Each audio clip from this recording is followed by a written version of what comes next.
Today's on News Talk. The Football Show on Off the Ball. With Paddy Power's Save Our Game. Donating at least 100,000 to Irish football via England goals this summer. Gamble responsibly. Gamblingcare.ie.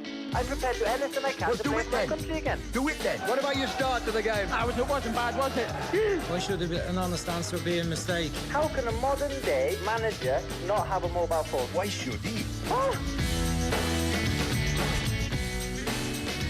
Great to have you along for the Football Show, joined by Daniel McDonnell of the Irish Independent. Hi, Dan. Hi, Joe. And Eamon Dunphy's official favourite pundit, Damien Delaney. How you doing? Hi, Joe. How are you? Delaney has asked that I introduce him as that going forward. He's not former Crystal Palace player. He's not former Republic of Ireland player. Eamon Dunphy, seal of approval. That's what you're all about. How's the form? All good? All good, yeah. Pretty good, man. Yeah, happiest man in Ireland today. I am actually happiest man. Oh. Yeah, we had. I told you we had a baby there about 6 weeks ago, and she was a nightmare. We bought one of those mechanical arm rocking things, and it's worked a treat, Joe. I thought you were going to say she had almost made the dada sound or something, but no, a bit of peace and quiet. Hey, listen, that's good. You take it any way you can get it, right? Absolutely, man. Absolutely. So look, lots going on. I mean, Group F is proving pretty interesting as things stand, and there are 45 long minutes to go. France on 5 points, Portugal 4 points, Hungary 4 points, Germany going home, Dan McDonnell. Yeah, it's sort of, I have the sort of big screen, small screen thing going on, and it's sort of tempting to put Hungary, Germany on the big one at this stage, because it sort of feels like that's the game where everything is on the line now, whereas the Portugal-France game, I don't know, there's an element of contentment around aspects of the performance from certain players, I think. It doesn't feel like it has that real intensity of, this really matters. Whereas the last sort of 10, 15 minutes of the first half, I did actually more so watch the Germany game, and they're sort of around 15, 20 minutes away from panic stations here. But they had a lot of chances, after immediately going behind. But even before half time, there was just one or two hungry breaks where they had got a shot away and stuff, and you're just thinking, this got very interesting, and all the permutations and what it means for the sort of the pairing, particularly with England's group. I mean, it's swung in all manner of different directions. So yes, possibly a more interesting night than maybe I would have expected. Damien, what match are you watching? I'm watching a France game, and I agree with Dan there. It just has this air of two teams that probably know they're going to qualify for the next round, and there's no real edge to it, but it's still a decent watch. I'm hoping it catches fire there or something happens. Obviously, plenty talking points with the penalties. I have to say the Semedo one is one of the softest I think I've ever seen given. It was a run inside. I think it was Cristiano Ronaldo ran inside, and Semedo just tracked his run and just didn't get out of his way. Granted, he raised his arm, but I mean, that used to be coached not so long ago. But I think once the referee gives the penalty, they're very, very slow to overturn it, if you understand what I'm saying, because they don't want to be saying that the referee got it wrong. And the referee even indicated after the penalty was given that the arm was raised. But, I mean, he's entitled to stand his ground there, Semedo, and very, very soft, in my opinion. Damien, one of the highlights of that first half was Hugo Lloris's look of innocence routine after coming out with his fist, taking Danilo out of it in the head, and then not having any idea why the penalty had been given. Oh, Benzema just scores. France 2-1, Benzema. He'd been getting criticism. I was going to talk to you about Benzema, but that conversation now has a line through it because he was getting criticism in advance of the game for not scoring. He looks like a man who's found out it's offside. It is offside. So still 1-1 between Portugal and France. So Lloris was saying, I don't understand. Pogba protesting as Danilo lay there stricken on the ground, having taken elbow fist to the head. Keepers at all levels love coming out like this with abandon and taking people out. There's a lot of Leinster Senior League warriors out there who know all about that as well, not to mention very top level as well. That's nailed on penalty, I presume. It is, but you very, very, very rarely see them given, if ever. I mean, goalkeepers, as you said, have all the goals been given. Yeah, it wasn't offside. Yeah, the replay sort of showed he had a good starting position. So yeah, 2-1. But yeah, a great goal actually, by the way. Great run, splits the two centre backs. Ball gets slid down the side, and he does millimetres really kept himself on side. A really tidy finish across the goalkeeper and in. But But that takes yeah, I'll just describe it. So it's a ball around the corner and he gets him behind and finishes very well. That takes the moment away slightly, Dan, doesn't it? That he walked back, trudged back, and then he finds out it's a goal afterwards. Well, he's actually still managed to get some enjoyment out of it, to be fair. He had a sort of a second celebration afterwards with the players. But, yeah, I think that means as it stands, England will play Hungary in the round of 16, by the way. Okay. So, football's coming home and all of that. Well, that would be a bit of a result. You double-check that for me for a sec. And then, Damien, you were saying about Lloris? Yeah, I just thought that, they're very rarely given. Goalkeepers have carte blanche in those types of situations, whether it's coming up with their knees raised or in a super aggressive manner. They are a protected species and you're not allowed to see them. So I'm pleased it was given because it was reckless, it was carefree abandon, and he did endanger the player with the kind of the ferocity that he came out with. And just having missed the ball, he was always going to cause some damage. So probably always was a penalty. It's just surprising to see them given. So the Portuguese manager, Damien, Fernando Santos, came out after the Germany game and he said, "We've come to the conclusion we weren't playing the Portuguese brand of football against Germany. Something's wrong if a team has conceded 3 goals in 50 or only once in 58 games and then concedes 4 for the first time. We need to attack and defend well. The players will react well." So the Portuguese brand of football, usually pretty tight, pretty defensive. Are they doing a better job tonight? 2 goals suggests not perfect. Yeah, I mean, you're quite correct in saying that. Yeah, I mean, he is a defensive type manager. He does err on the side of being defensively strong. You look at his record since he's taken over; they have been built on clean sheets. But it's interesting that one of the changes he made and taking Bruno out and gone with a bit more, I suppose, Steele, Moutinho, Sanchez, I suppose. A bit of stretch to say Sanchez, Renato Sanchez is a bit of steel, but he's just mixed it up to be a little bit more solid. But I suppose in a team where you're always carrying Cristiano Ronaldo defensively, not on an offensive manner, but it's very difficult to see what he's complaining about, really, but not great for him tonight. Sorry, I'm just watching an incident there. Just trying to get the permutations here, Dan. So as things stand in the table, where are we? Yes, well, as things stand on the table, France are top, Hungary would be second, and it would be England-Hungary next Tuesday, I think, in the round of 16. And you would have a situation where it'd be Portugal and Germany on 3 points each. I think actually that puts Portugal in a bother. That puts Portugal out. Do Germany get through on 3 points? No guarantees, I would think. I would have thought their goal difference would make them okay. They'd have a better goal difference than Ukraine, I would have thought, who are already... I think it's Finland. Finland are the one team that are waiting, but they needed Portugal to lose by 4 goals tonight or something to have an opportunity. But what it does mean, if Germany score any goal of any... Like, if Germany even draw now against Hungary, it will be England-Germany. So, like, if France hold out and win the game, it's effectively, Hungary v England if Hungary win, and Germany with any other scoreline v England. So it's sort of interesting because England are in this half of the draw again, where that, like, I'm sure we'll talk about it, but there was obviously some great drama earlier on with that Sweden late goal, sort of kicking Spain actually into the hard part of the draw.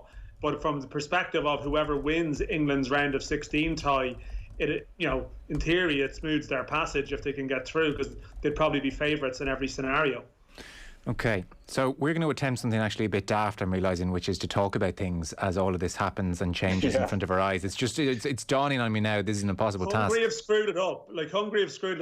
We were probably expecting Germany to be 1-up at this stage or something, and it wouldn't have been as hard to do that, I think. But that permutation is really thrown the sort of cat amongst the pigeons here, Yeah. Whatever games were on last Wednesday, Damien, we just chatted away and it was all very irrelevant in the background there, it felt like. What about Germany then? I can't get a handle on Germany, because watching the Portugal game on Saturday, they looked really good in a whole bunch of different ways, and suddenly it felt like they were back and now they're wobbling again. Where are you in Germany, Damien? I think I described them last week as, like, when an animal is dying, it has one last kind of kick in it, and I think that was it last week with the win that they had. They're obviously a team on the wane. They absolutely are. Look at some of the results leading into the tournament. They're not in a good place. Certain players were forced out and then they were brought back in again. Mats Hummels is aging. They don't have a serious number 9. it doesn't look like it's a cohesive unit. The manager's leaving. They're not in a good place. They're a team caught between 2 or 3 stools in my book, and that's why the manager's moving on to try and get a handle on it. You'd wonder who's really in charge there. Yogi Low, obviously the manager, but he obviously he saw this coming. That's why he moved on Boateng. Muller wanted to kind of reinvent German football, get younger players through. The younger players maybe haven't developed as quickly as what he was hoping. Results suffered, pressure came on. When you've been there as long as what he has, it's always going to be a difficult situation when you have a couple of poor results. But the new manager's coming in now, and they'll be building for a new cycle of success. That's where they are now. I never envisaged them doing a whole pile of damage in the tournament, even if they get out of the group in 3rd place by somehow getting something against Hungary tonight. Then I still think as soon as they come up against England should, all things being equal, be too strong for them. But I can't see them going much further than that. Okay. Because there was a sense maybe they had found something. Because when you score 4 against Portugal and take them apart the way they did, that all seemed pretty promising. And we were doing pieces here in the show about Thomas Muller and how even at 31 he's still, as good as ever, if not better than ever, in his intelligence. And maybe they were starting to figure things out amongst themselves. So do you have that down more to Portugal being pretty woeful at the weekend? No, I have it down to Germany having an odd performance in them, because they obviously still have some world-class players, but maybe the hunger isn't there, the cohesion isn't there, the togetherness isn't there. And a team is always capable of pulling out a massive performance, rolling back the years, so to speak, like they have done. But you're never going to have games where everything's going well for you. At some point, especially in tournament football, especially when you get out of the groups, there's going to come periods where the kitchen sink is going to be thrown at you. Life is going to become very, very difficult. Pressure is going to come on. And unless you have the minerals, so to speak, of being able to dig in and see it out, the cohesion, the togetherness is there, you're going to get found out. So whilst they had a fantastic performance and everything probably went their way, they're capable of those results. But sooner or later, somebody's going to get their number, and that's when you have to dig deep. And I don't believe that team has it anymore. It's kind of at the end of its cycle of success, really. It's probably a few. They didn't qualify for the previous tournament, so they're probably a few years past it. And I suppose a new manager can't come in quick enough. Dan, I couldn't really see Spain 5 Slovakia earlier on. I was working, caught up with various bits and bobs. So that's an eye-catching scoreline. Luis Enrique is trying to get this Spanish team playing more directly and through the lines, and tiki-taka maybe isn't the most cutting edge of approaches, is the general sense in world football at the moment. So what did we see from Spain this afternoon?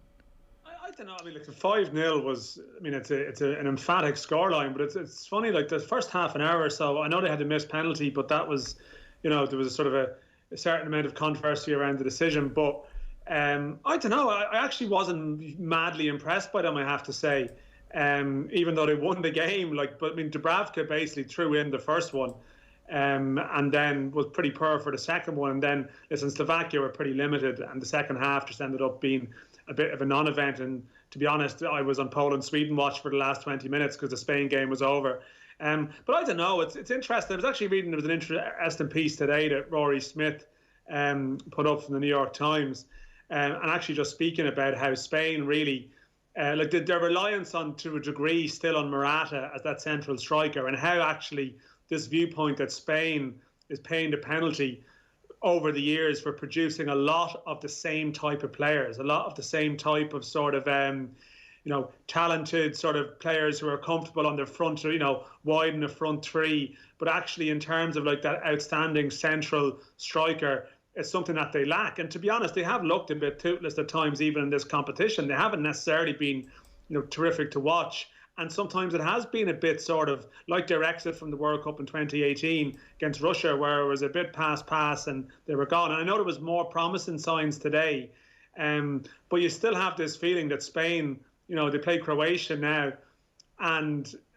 I'm not massively convinced that they have that real cutting edge to clinically take a knockout tie like that and put it to bed against what's a pretty seasoned Croatian side. I think as much as they're getting on a bit, they have a bit of good tournament experience too, and they're easing their way into the competition, and perhaps in some way.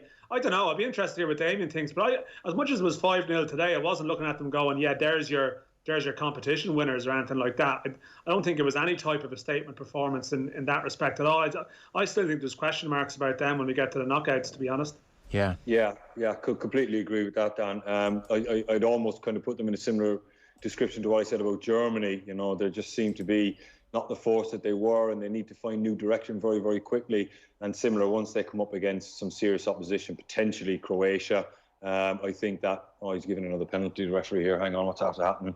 It's all going off here. Portugal looking for a penalty for handball. So we're waiting to see. It was Ronaldo. The ball was bouncing up and Ronaldo tried to hook the cross in. Yeah. And it certainly hit a hand for sure. Yeah. And the hand is way up above his head. I think that's a stone wall. That's going to be a penalty, I think, yeah. Yeah, absolutely, yeah. Absolutely. The hand's very, very high there. Well, suddenly Germany are worried again.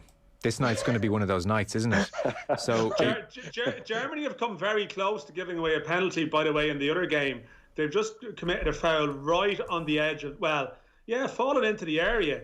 Sané, Hungary have had a chance a few minutes ago here. It's not all one-way traffic. So Germany are getting into, they've brought on Goretzka for Gundogan, and so basically a more attacking option, and they're throwing bodies at it. But it's as I said, it's like half an hour to go now, and all of a sudden this is getting real for Germany, I think. It was Jules Koundé, the right back for France, and he was trying to close down Ronaldo. As Damien says, he had both his hands up in the air. A touch of trying to balance himself as well, and it seemed natural enough, but when the ball hits your hand and your hand's that high, then it's going to be a penalty. So here we are on the hour mark. It's Ronaldo standing over the penalty, the puff of the cheeks, the hands on the hips, all of the Ronaldo moves, and it's Lloris in goal. This is to get Portugal off bottom spot and to put Germany out of the tournament as things stand. Shock horror, Damien. Ronaldo scores penalty again.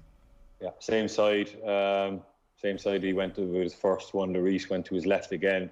Ronaldo went to the goalkeeper's right to Ronaldo's left. So clinical penalty. It's amazing how many penalties this guy scores. And Dan is fast doing maths there and permutations, and he'll update us where we stand at the moment. Dan, who's playing who? Tell us now. Right now, Dan.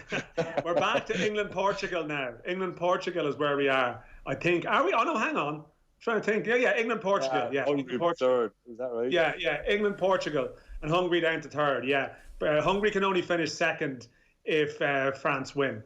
Dan, if you're not careful, there's going to be like a Kevin Kilbane-esque League of Nations League thingy montage made out of you here.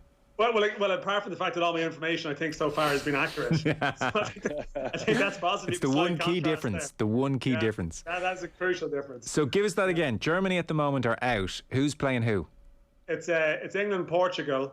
Next Tuesday, and who are actually France up against? And that's what I need to figure out, that part of it, as the group winners. It's I think it's straightforward as it used to be, is it? Yeah, because the third place stuff, we don't know. We won't know who France are up against yet, because all the third places have to be sorted out. So you don't actually we don't know. For instance, earlier on with Spain, for instance, earlier on we know that Spain are playing. Oh, it's gone for me now. I jotted it down. But we don't know who Sweden are playing. Yeah, we know Spain are playing Croatia on Monday.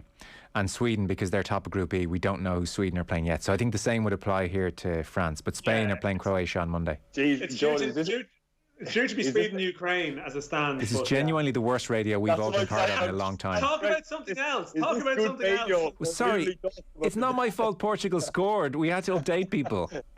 Let's get back to talking about something we do know something about, because at the minute I don't think it's coming across amazingly well. I'm not sure you'll podcast this particular episode. Modric was good last night, right? Can we agree on that at least? As we talk about Modric or something, some neutral topic we can agree on. Well. Just on that then. So Spain, you were rounding off your Spain chat there. Spain have Croatia on Monday. Who wins that one, Damien? We saw Croatia last night at Hampden. Yeah, I think Croatia will make life very, very difficult for them. And just to reiterate what Dan said there, Slovakia made it very, very comfortable for Spain. They stood off them, they let them pass, they let them kind of have their way with them, and that has to be taken into account. Croatia won't do that. Croatia will have some sort of tactical plan to disrupt them, to stop them getting into a rhythm, to stop them finding a rhythm to kind of exert what they are very, very good at, and that's pass and move and keeping teams stretched across the pitch and switching the play. That's what Spain do. So you think Croatia will come up against something, and then that's when I talk about similar to Germany. When they come up against something different, Spain have to have that cohesion to kind of get themselves going and get a win somewhere. So as soon as Spain come up against a super organised side or a very, very good team, I think they'll get found out as well. So obviously that's in the context of Spain winning the tournament. I don't think Spain have anywhere near enough to win this tournament. Dan, the Munich Allianz Arena situation, I think, has just blown up in a way that I wasn't sure it would really. When this first started a couple of days ago, the request went in and it was bubbling away, but now it's like the main talking point almost in football this afternoon. And I understand there was a fan came on the pitch with a rainbow flag before the game as well. UEFA today, they've just tied themselves in absolute knots. They, after denying Germany the permission to have the rainbow covering around the Allianz Arena, released their own statement where the UEFA logo is covered in the rainbow flag, and they're talking about how the rainbow flag, it's a symbol, and UEFA is a symbol as well. It embodies all our core values, promoting everything that we believe in. More just and egalitarian society, tolerant of everyone regardless of their background, belief or gender, etc. I mean, it's just kind of ridiculous that after the last couple of days, then UEFA are somehow releasing this statement where they're drenched in the rainbow flag, and yet the situation in Munich was denied, the permission was denied. Viktor Orban has ducked out of going to Munich and avoided this match. They've just made the whole situation very, very confusing for themselves now. Yeah, and we're speaking of confusing, Germany have just scored. We'll process the meaning of that in a minute. How are we meant to have a conversation about anything here? But we also want live updates, right? We have to get... Tell you what, Damien. I'll do it, yeah. Whistle your favourite tune there until the next goal. Okay, I got it. No, but listen, UEFA have a track record for sort of ballsing these things up in some respects, you know. I mean, we've seen it previously with... you know, their statements around certain things, like their stance. I think it was pointed out on RTE tonight, so not to echo the same points, but, you know, their stance on racism, how soft it can be. And, you know, they as an organisation, like they're obviously a funny outfit, because in one hand they'll talk about sort of respect and, you know, the importance of what UEFA stands for and embodies, and on the other hand, they're hamstrung a bit because they could be relying on Hungary, and certainly, you know, in terms of delivering for UEFA in this competition. And by delivering, I mean as many people in the stadium as possible. Hungary have ticked a lot of the boxes for them. And like UEFA will talk about respect on one hand, and then they will bring, you know, major events to Turkey and Azerbaijan and places that maybe have issues as regards sort of human rights and stuff like that. So, and Hungary have just scored again from the restart. So, I mean, we just can't even have a proper discussion with something not happening here. For fuck's sake. What does that mean? What does that mean? Who are Ireland playing? Do Ireland play Germany?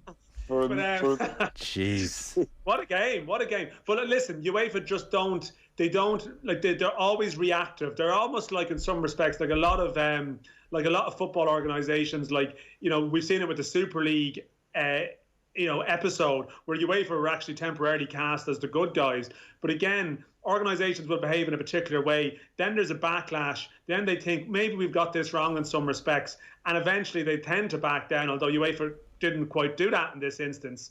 And I just can't get away from the fact that, like, there was a possibility, and still not 100% out of the question, if there's a backlash in the UK for going a particular way on things, that they need Hungary for the semi-finals and the final. So they weren't probably going to go down the road of fully peeing off Viktor Orban, and that has to be a factor in what's going on here, and that really doesn't portray UEFA in a particularly favourable light.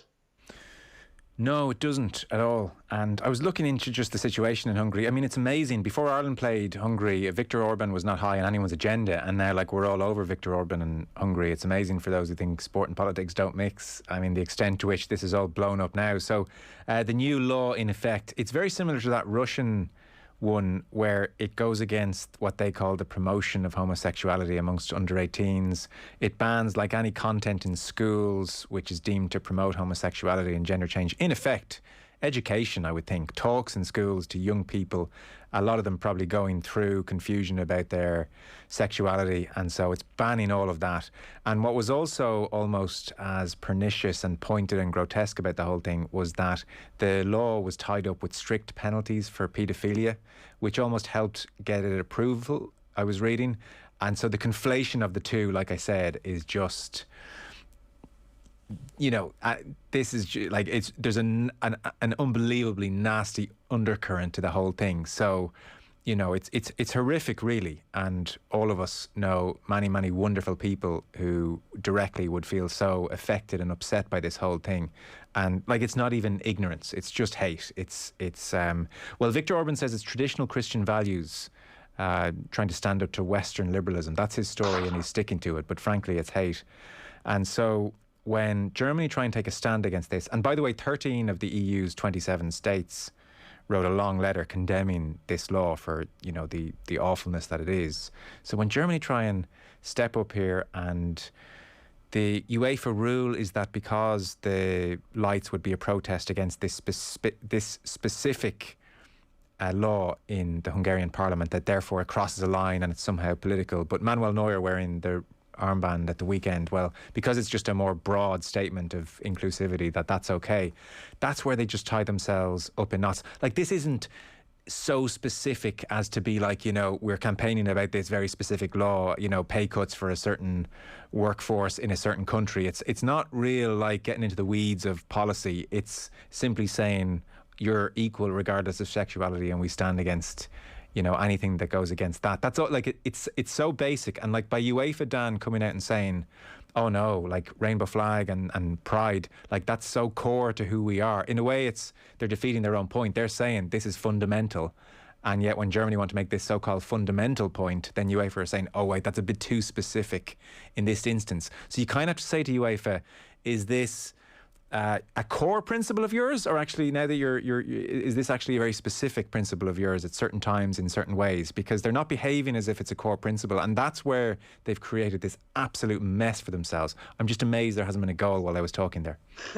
Yeah, no, and like, I mean, UEFA will defend that on the basis that the idea for the you know, the rainbow thing initially, like, came from, like, wasn't it the Munich, you know, a prominent official in Munich, the mayor, the mayor who was specifically responding, and it was like, you know, no doubt it was targeted because of who the opposition is, but as you say, you go down the road of, like, you know, where do you begin and end with political, you know, what constitutes a, you know, political act, you know, and you know, listen, it's very hard to sort of not just like agree with what you're saying there. I mean, that's basically what the situation is. And like, you know, UEFA clearly are just, you know, they play politics when it suits them, because obviously, you know, there have been at times where, you know, taking games to particular countries, you know, even during COVID, would have been sort of pretty controversial, like particularly actually in Portugal, which was one of their favourite venues. But obviously, and it's a slight tangent, but, you know, there was obviously local people there who were pretty affronted by, you know, how things work. But UEFA have these countries that they have these very good relations with, and it's hard to avoid the conclusion that they're sort of they're bowing to them a bit, because, like, you know, this whole thing, like political gestures in football and the poppy and certain stands. I mean, didn't the FAI get done a couple of years back for wearing a 1916 thing on a shirt? Like, there's sort of an a la carte approach to it sometimes in terms of what's acceptable and what's not. And this is sort of a classic case where UEFA have, this is going to be discussed again. I suspect there'll be some form of big grand gesture from them going forward to try and, when they realise the wind is blowing against them on it. But I suppose the damage is probably done at this stage. I wonder as well, I think there's been a Father Ted Dougal Maguire effect about all this as well. You know, we wouldn't be talking about it at length like this. It wouldn't be dominating if they had just given permission. It might have been mentioned and noted, but it wouldn't be the absolute, you know, number one story in some ways that it's become today, which is ironic. So we're going to take a short break. As things stand, France are through. Portugal play England on Tuesday. Hungary qualify and Germany are going out. We will take a short break. Afterwards, Damien, I want to talk to you, get your thoughts on England last night and also France this evening. Have France just scored? No, sorry, I'm watching a replay. Okay, don't worry about that. False alarm. I want to get your thoughts on France as well, what you're making of France at the moment as tournament favourites. Football on Off the Ball with Paddy Power's Save Our Game, donating €10,000 to Irish football for every goal England scored at the Euros. Last night's Raheem Sterling goal brought a total of 20k to Irish football so far. Thanks to Paddy Power. For information on responsible gambling, visit gamblingcare.ie. We'll take a short break. We'll be interrupted at least half a dozen times, but we will talk France and England with the lads next.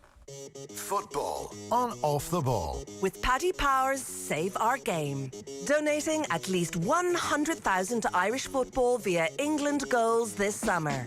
Gamble responsibly. Gamblingcare.ie. Show Me the Science with Professor Luke O'Neill. A News Talk original podcast series focusing on different issues, from the serious to the silly, all explained through science. Catch up on the podcast series at newstalk.com or on the Newstalk app. First up, a Go Loud original from Newstalk. Get all the news you need to start your day with First Up, the podcast that brings you stories, analysis and interviews with the top newsmakers. First Up, available each weekday morning from 7 a.m. on Go Loud. Subscribe to this podcast for free on the Go Loud app. What's most impressive about the all-new, totally redesigned Dacia Sandero? Is it its generous boot space or stylish LED headlights? Its smart media connectivity or comfort designed with you in mind? We think it's all of these things, and still shockingly affordable from €39 a week on the road. The all-new Dacia Sandero, the most affordable new car in Ireland, giving you more for less. Find out more at dacia.ie today. Offer is made under a hire purchase agreement. Deposit required. Payments drawn monthly. Subject to lending criteria. Terms and conditions apply. See dacia.ie. Why not check out the Boyle Sports betting app for a full range of markets on shots on target, assists, passes and more on every match of the Euros, all powered by Opta.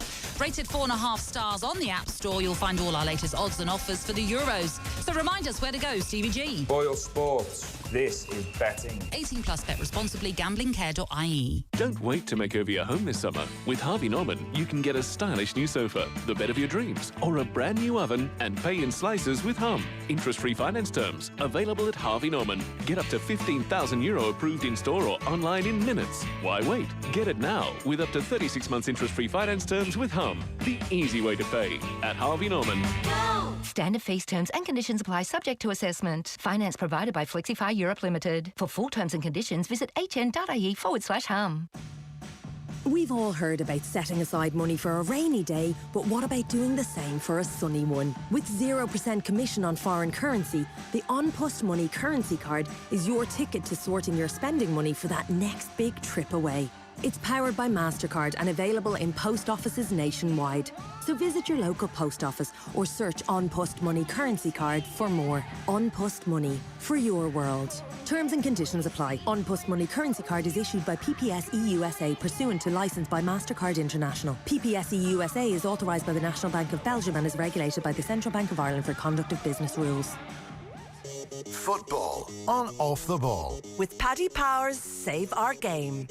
England's goals total 20k so far for Irish football. Gamble responsibly. Gamblingcare.ie. Now, you're very welcome back. Joe Malloy with you this evening. We have Dan McDonnell of the Irish Independent. We have Damien Delaney with us. If you're just tuning in, I think I can tell you that the first 25 minutes of this programme, a disgrace. Nothing short of a disgrace. All you missed was a ton of goals went in, UEFA have hollow ethics, and Damien Delaney's 6-week-old is sleeping better. Frankly, that's all you missed. That's all you missed. Damien, me and you did a stellar job last Wednesday, which leads me to the conclusion that this is Daniel McDonnell's fault this evening. I just thought I'd try. I thought I'd try to kick the show off on a light note with the child sleeping bar, and I didn't know it was going to descend into the farce that it was. It has been a farce. It has been a farce. So here's where we are, fellas. Let's embrace the farcical nature of. Maybe to be fair, maybe this the third team qualifying thing is has some downsides, but it does make all this a bit volatile. And I think the last couple of nights have been pretty good. So France in first. Portugal in second. They will play England. At the moment, Portugal play England. Hungary qualify. Germany are going home. So it's Germany 1-1 with Hungary. It's Portugal 2-2 with France. And Germany, as things stand, are going home. We'll come on to England in a sec, Damien, who may well be playing Portugal if things stay the same, and they almost certainly won't. But what about France then? Because they've been accused, when they won their opening game, of only ever doing enough. And we talked at length about Pogba and about France generally. They draw their second game against Hungary. They're drawing this one this evening. The tournament favourites and all that, they're not, I know you tipped Italy, but tournament favourites generally, they're not playing much pizzazz, you would have to say. Even though they knew they were qualified this evening, what have you made of them? Yeah, I agree. They're not kind of firing on all cylinders just yet, but I think they're still in a good spot. They still look like they can kick it up a gear. They're not in millions. They're not like England, where England, I think, are so far away from coming to the boil that you wonder will they ever get there. But with this France team, I do get the sense that they are in control of what they're doing. The draw against Hungary wasn't fantastic, but make no mistake that they're going into this group, even though they're the current world champions, in the back of their mind thinking that we could very well not get out of this group. You look what's happening to Germany right now. So listen, they're playing Germany, Portugal, and they have gotten results. And even a 2-2 tonight does them. And I think they'll be very, very happy playing England on Tuesday night. Okay, well then that's fair enough. Then we don't need to dwell on France if you still think they're ticking along. Okay, so England then, why so down on them? What are you seeing there that's the biggest cause for concern? A lack of confidence. A lack of belief. The first game, you went, okay, they're feeling their way into it. Then the Scotland game, you're kind of going, okay, local derby, we'll give them the benefit of the doubt. And I even made the point last week, or just after the Scotland game, with the lads in the morning, that, maybe he has a plan, Southgate. But then you watch what happened last night, and you 3 times in a row where England have not even been anywhere near the boil. I mean, no, I'm starting to think, okay. And I believe it's a lack of confidence. And I'll kind of talk about the last 2 years of Southgate leading into this tournament, how confident he was in his team selections, his formations, his tactics. He was so tactically flexible. Sometimes they didn't always come off, but they always got results, England. They found a way to dig it out. And you kind of think to themselves, God, the tactics weren't great. But you feel like he's priming them for the tournament football, where they might need to go to 3-4-3. They might need to go to 3-5-2-1-1. A variety of formations and ways. And they were still getting results. And then they show up to the tournament, and it's like, okay, seatbelt firmly on now, because it's almost like he's frozen, the manager, and he hasn't shown up with the confidence and the swagger that he had pre-tournament. And he's just gone, okay, let's go with 2 defensive midfield players. Or let's go with a couple of number 10s, I'm not sure. And then last night, it's almost completely, let's go for pace. There's not enough pace in the team. And it feels like he's managing on the fly. As opposed to coming in with an absolute game plan of how he sees England. And he knew who his 3 group games were. He would have had them well scouted. He would have figured out, surely, okay, against Scotland, we need to do this. This is how they play. Against, the other teams, we have to play a certain way. But he's just gone 4-2-3-1. And Harry Kane dropping deep. I got it last night. Harry Kane dropping deep with Saka and Sterling, providing the thread in behind. And to a point, that worked really, really well. But the midfield too of Calvin Phillips and Rice just can't seem to get going. They just can't seem to get any fluidity to their game. There was a stat there I read a while ago about passes forward per second or something. They have the lowest in the whole tournament, which means they're basically playing very, very conservative. I think a lot of it stems from the 2 central midfield players. There was a time when England would have played, 3-4-3, and Declan Rice would have been the only defensive midfield player, and England kind of showed up with that swagger. But they just don't got it. And it looks like they've gone into their shell, and they've kind of gone into protection mode already. And if they come up against, basically Portugal, I think they could get beat comfortably. Rice can play a better game than he's playing. We've seen him in the Premier League. He can run beyond defences and get involved in attacks. He can do a bit more than he's been doing. But it's against Croatia, he literally didn't pass the ball forward. I mean, literally. Yeah. He did it a bit more last night. And we saw Phillips create the goal against Croatia. So clearly, if you give him a bit of a licence to get involved, he might do it. But as you rightly say, that they're 2 more defensive-leaning players, but they're playing ultra-defensive as well. Absolutely. It's like they've been told, really, lads, no chances here. And even in possession, not taking chances. Is there any argument, if you were looking for a bit of optimism for England's cause, that, okay, no points for style in the group, and they're certainly not going to have any style points the way they're setting up, but when they come up against the big boys now, at least they're set up as rock solid, and they might nick a goal, and that's kind of where they are, and it's fair enough?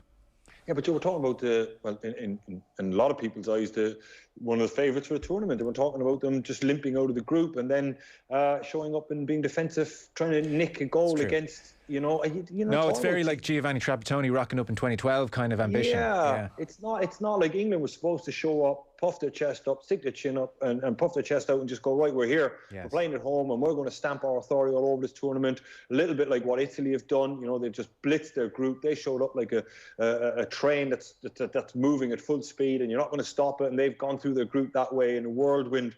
And England just seem to be very tentative, very like, oh my God, and that's pressure when it comes on, and I think that stems from the manager. It absolutely does, because I think he's shown up and he probably had all these plans and all these meetings and all these scenarios with his coaching staff. If this happens, if that happens, because bearing in mind, they don't do a whole pile for a lot of the year. They just go through scenarios of what if this happens, and they try and recreate things. And if those situations arise, they're semi-prepared for it. But it just seems like they've come up and just froze and gone, let's not take any chances and get out of the group, and then we'll take our chances against maybe Portugal and hopefully we can get through that. I think the only way for them to snap out of that would be if they do play Portugal or France or Germany. I'm not sure. I'm not going to state who it is, but whoever they play. Shut up, Dan. Shut up. There hasn't. It actually happened 2 or 3 minutes ago, but I didn't want to interrupt because this has been a car crash. But continue. Yeah, Sorry, like whoever they do play, I think they just almost have to throw the shackles off. And if they beat one of those three big. Oh, here's the goal now, Dan. Yeah, one of those big teams. Right.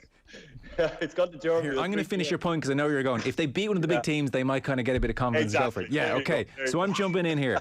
So, sorry, I knew where you were going. I'm being rude here, but we're up against the clock. But I do take your point. Maybe they're like, oh, geez, wasn't so bad. Let's go for it now. France first, Germany second. Germany play England. As things stand, Germany have gone from being out of the tournament for a long part of this evening to now second, playing against England because they've just scored. Portugal will qualify. Hungary will go home. So France first, Germany second, play England. Portugal third, qualify.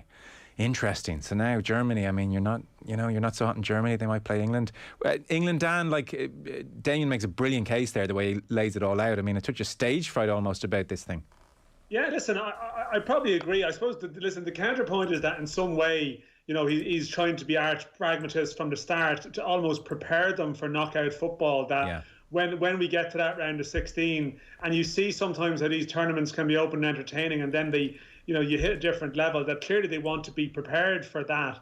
But I think the concern would be that even if you say that that's the case and that's the way that they want to play, they want to be reasonably conservative in terms of, say, the use of the two, the central midfielders in terms of how they operate. It's still, to me, it's sort of that there's no real clarity over what he really wants and what his best options are further up the park. And that's the thing.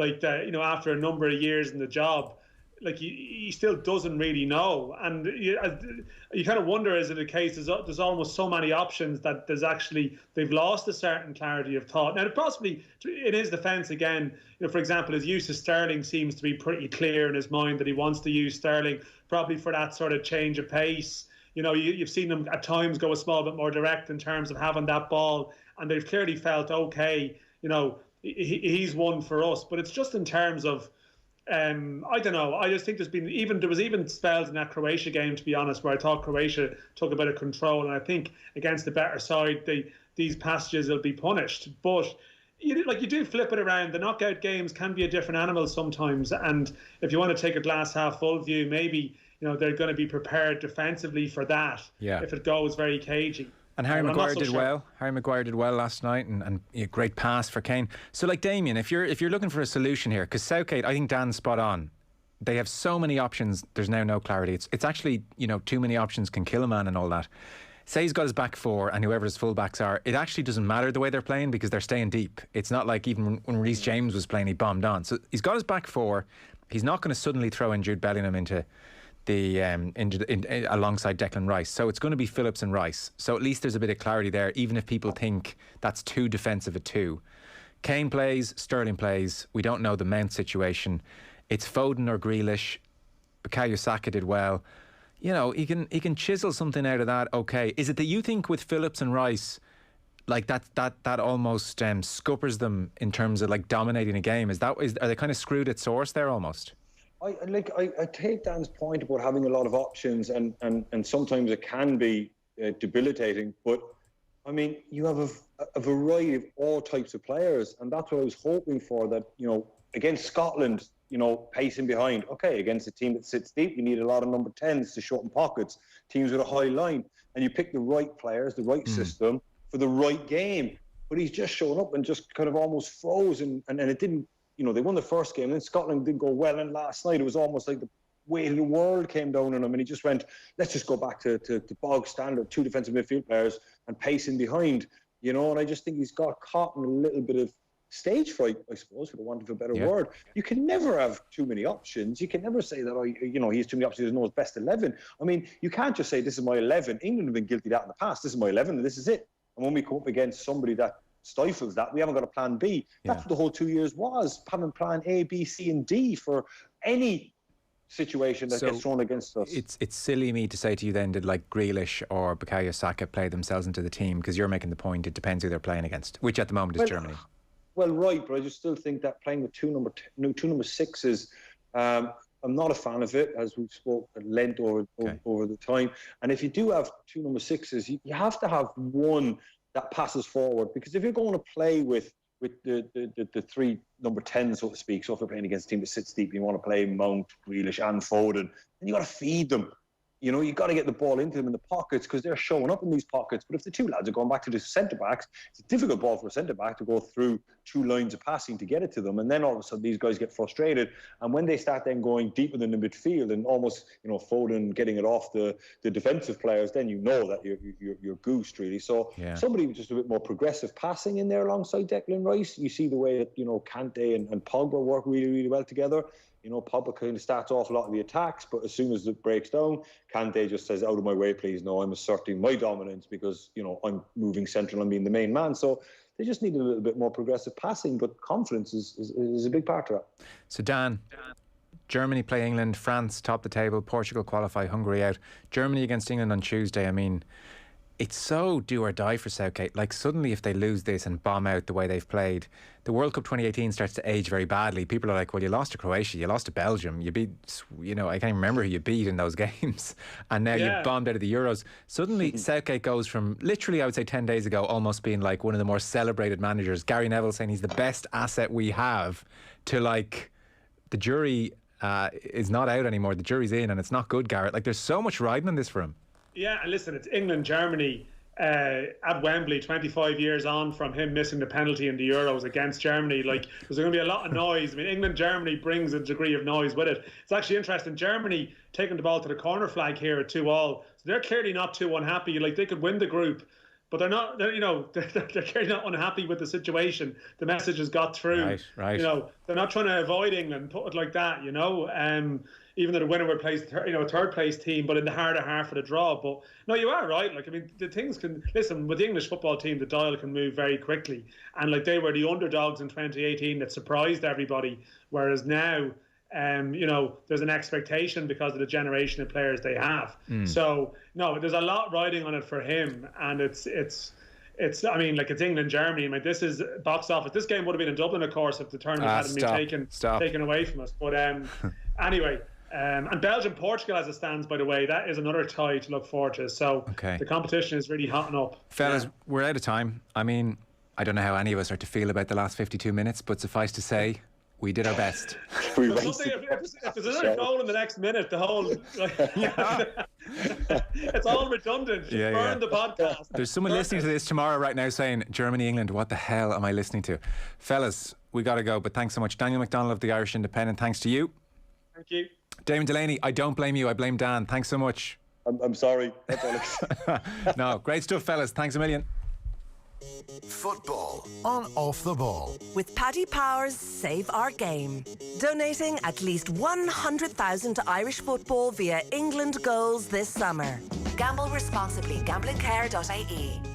Volkswagen's 0% PCP finance offer makes it even easier to enjoy that 100% confident feeling you get from driving a new Volkswagen. That's 0% on the Polo, the Golf, the new Tiguan, and even the all-electric ID3, plus many more. For a 0% PCP finance offer that gives you 100% confidence, search Volkswagen 212. Finance provided by way of hire purchase agreement from Volkswagen Financial Services Ireland and subject to lending criteria. Terms and conditions apply. Visit Volkswagen.ie for further information. Why not check out the Boyle Sports betting app for the latest betting and stats on every player and team with the Boyle Sports Euro Stats Centre. Rated 4.5 stars on the App Store, you'll find all our latest odds and offers for the Euros. So remind us where to go, Stevie G. Boyle Sports. This is betting. 18 plus, bet responsibly. Gamblingcare.ie. Don't miss the final weekend of the Harvey Norman in-stock summer sale on furniture, bedding and homewares. We have a massive range in stock ready for immediate delivery. Bunk beds from $449, pocket spring mattresses from $249. Up to 50% off Irish-made duvets and pillows in stock ready to go. And easy ways to pay with Hum. Up to 36 months interest-free finance terms. But hurry, the Harvey Norman in-stock summer sale ends this Monday. T's and C's apply. See harveynorman.ie/hum. Go! Dubai Duty Free Irish Derby Festival is coming up and it's on the telly, so you can experience it at home on your terms. And there's one thing that we'll all experience together, the thrill of the final stretch. Dubai Duty Free Irish Derby Festival from this Friday to Sunday. Get into it at home and do it on your terms. Horse Racing Ireland, for every racing moment. With Virgin Mobile, there's nothing hidden. Now you can try unlimited data, calls and texts for only €5 a month for 5 months for everyone joining. It's an offer that's bigger than big. So, what are you waiting for? See virginmobile.ie. Virgin Mobile. Nothing hidden. SIM-only contract. For T's and C's and acceptable usage policy, see virginmobile.ie. €25 a month after offer. Ends 28th of July 2021. Football on Off the Ball. With Paddy Power's Save Our Game. England's goals total 20k so far for Irish football. Gamble responsibly. Gamblingcare.ie. Okay, so it's gone full time between Germany and Hungary, so a point apiece there. Portugal 2, France 2, and we're into the final minute here, and it's come to a standstill. This is like the good old days where they just passed it around knowing they were all both through. So that's what's happening at the moment. The game is dead. France passing the ball around, Portugal not pressing. So if nothing dramatic changes in the next 60 seconds, France top the group, Germany second, play England on Tuesday, Portugal qualify, and Hungary are out of the tournament. So that is where we are after, I would say, a bonkers hour there in the football. The football showing off the ball was with thanks to Paddy Power's Save Our Game, donating €10,000 to Irish football for every goal England scored at the Euros last night. Raheem Sterling goal brought the total to 20,000 for Irish football so far. For information on responsible gambling, visit gamblingcare.ie. Tomorrow morning, OTB AM, as usual, coming your way at 7:30 on all our social channels, or you can download the OTB Sports app.